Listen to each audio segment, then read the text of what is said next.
एक छोटा सा गांव था, नदी के किनारे बसा, हरी भरी खेतियां, सुबह किनारे से आती घंटियों की आवाज, मानो भगवान स्वयं वहीं वास करते हों।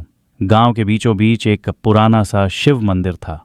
टूटी दीवारें, जगह जगह दरारें, मगर भक्ति इतनी गहरी कि पत्थर भी गवाही देते थे। उसी मंदिर में एक गरीब लड़का रहता था, नाम था नंदू। माता पिता बचपन में चले गए थे।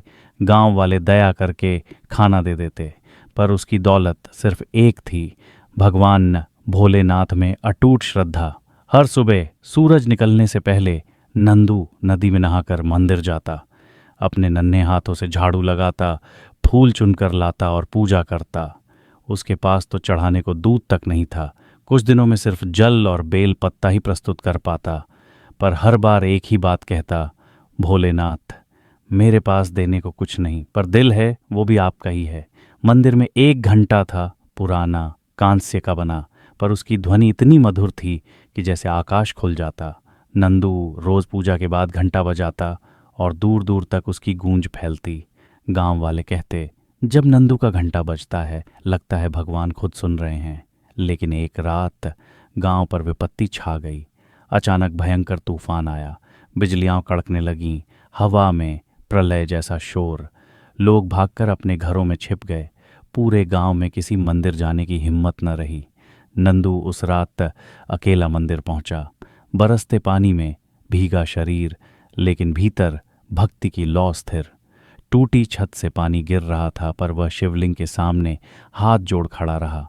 कांपती आवाज में बोला, भोलेनाथ, लग रहा है पूरा गांव डर गया है, आज आपका घंटा नहीं बजेगा क्या? अचानक भगवान को जैसे उसकी पुकार सुनाई दी। हवा थोड़ी थम गई। नंदू आगे बढ़ा, भीगे हाथों से घंटा छूकर बोला, जब तक ये हाथ चल रहे हैं आपका नाम थम नहीं सकता महादेव। उसने घंटा बजाया, ठन ठन ठन आवाज दूर पर्वतों तक गूंज गई। ऐसा लगा जैसे अंधकार कांप उठा हो। बिजली चमकी, बादल गरजे, पर नंदू का घंटा रुका नहीं। पूरी रात वो वहीं बैठा मंत्र पढ़ता रहा, एयूएम नमः शिवाय, एयूएम नमः शिवाय। सुबह हुई और चमत्कार। जब गांव वाले बाहर निकले तो देखा, जहां जहां तूफान गया पेड़ गिर गए, घर टूट गए, पर मंदिर की दीवारों को एक भी खरोंच नहीं पहुंची। सब हैरान थे।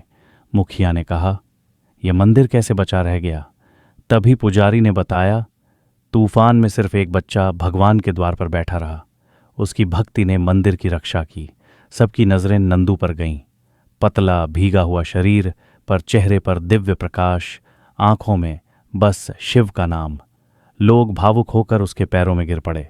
बेटा, आज हमने जाना कि सच्ची पूजा धन से नहीं मन से होती है। गांव वालों ने मिलकर मंदिर का जीर्णोद्धार कराया, नंदू को वहीं का सेवक बनाया। उसके लिए रोज दूध, भोजन, वस्त्र आने लगे। पर नंदू अब भी सुबह वहीं कहता, जो कुछ मिला महादेव की कृपा है। मैं तो बस घंटा बजाने वाला हूं, रक्षक तो वो हैं जिन्होंने मंदिर की रक्षा की। और तब से आज तक कहते हैं उस मंदिर का घंटा रोज जरूर बजता है। अगर किसी दिन कोई न भी आए तो भी रात में हल्की सी ठन ठन सुनाई देती है, जैसे भोलेनाथ खुद बजा रहे हों, नंदू की सच्ची भक्ति की याद में। भक्ति में दौलत नहीं, भावना चाहिए, भगवान दिल देखते हैं। धन नहीं, सच्चा विश्वास चमत्कार लाता है। नंदू की भक्ति ने तूफान रोक दिया। छोटे का प्रेम भी बड़े को छू सकता है। बच्चा अकेला था, पर उसका विश्वास महान था।